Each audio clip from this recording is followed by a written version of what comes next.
When planning your cruise, one of the most important decisions that you'll have to make is what kind of stateroom category you want to book. The cheapest option is usually a standard inside stateroom. These no-frill cabins have no natural light and they are often the smallest rooms on board. But does that mean that interior cruise rooms are bad?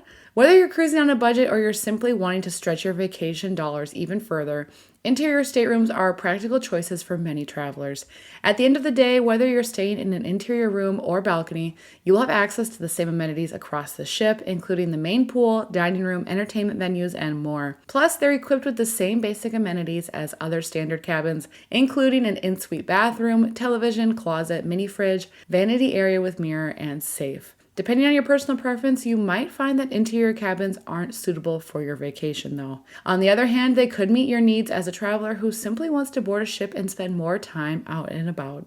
First, let's start with some cons of staying in an interior room. First is that if you love natural light, you might want to think twice about whether interior cabins are right for you. Inside staterooms are windowless, meaning that if all the lights are turned off, your room will be pitch black. Guests staying in an inside stateroom won't be able to wake up and look at the ocean passing by or be mesmerized by the beauty of a new port of call from the comforts of their cabin. A common solution is to purchase a sunrise alarm clock or nightlight. With a sunrise clock, you'll be awoken each morning by gradual simulated sunlight rather than waking up in a dark room at the time of your choosing. Typically, the light increases over the span of about 30 minutes. One pro to a dark room, however, is that you will probably sleep like a baby. There will not be any type of light to disrupt your sleep cycle, and you can go to bed without the sun waking you up earlier than you'd like. Whether you choose to get a sunrise lamp or not, you are never far from fresh air or sunlight on a cruise ship. The ship's buffet is full of windows, and some even have al fresco seating. You can enjoy your cup of coffee outdoors each morning while watching the ship sail into port. Another thing to consider is that interior rooms are usually the smallest cabins on board. Interior cabins on cruise ships tend to fall somewhere between 145 and 200 square feet. However, the majority are less than 180 square feet, even on the newest cruise ships. On Carnival Celebration, interior rooms are 158 square feet, and that's on Carnival's newest ships. Ocean View rooms, on the other hand, measure a whopping 85 square feet more, totaling 243 square feet. Even inside cabins aboard Royal Caribbean's Wonder of the Seas are relatively tiny as they come in around 179 square feet. On the other hand, balcony staterooms have the most space out of all standard cabins. In addition to interior living space, they have a private veranda to enjoy. Referring back to Wonder of the Seas, balcony cabins on board have 182 square feet of interior space, as well as a 50 square foot balcony, meaning that the total square footage is about 232. Also, if you suffer from motion sickness, you will not be able to have easy access to the horizon or fresh air. While it might seem counterintuitive, when you begin to feel ill on a cruise ship due to seasickness, staring at the horizon can actually help, as it will help you regain a sense of balance.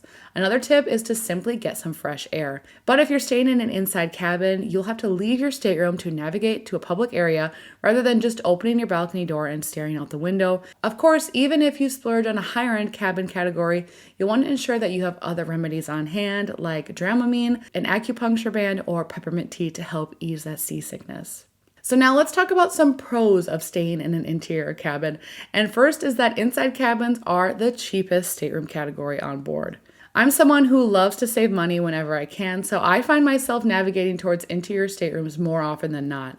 Since they provide the same basic amenities, they're no less comfortable than ocean view or balcony cabins.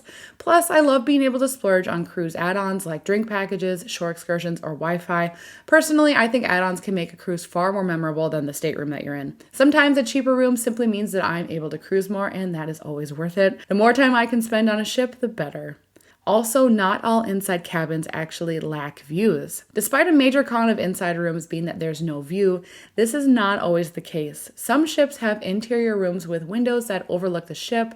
Some Royal Caribbean ships even have virtual balconies, which are 80-inch LED televisions that stretch from floor to ceiling. They provide live, high-definition views from outside the ship via cameras that are actually mounted on the sides of the ship.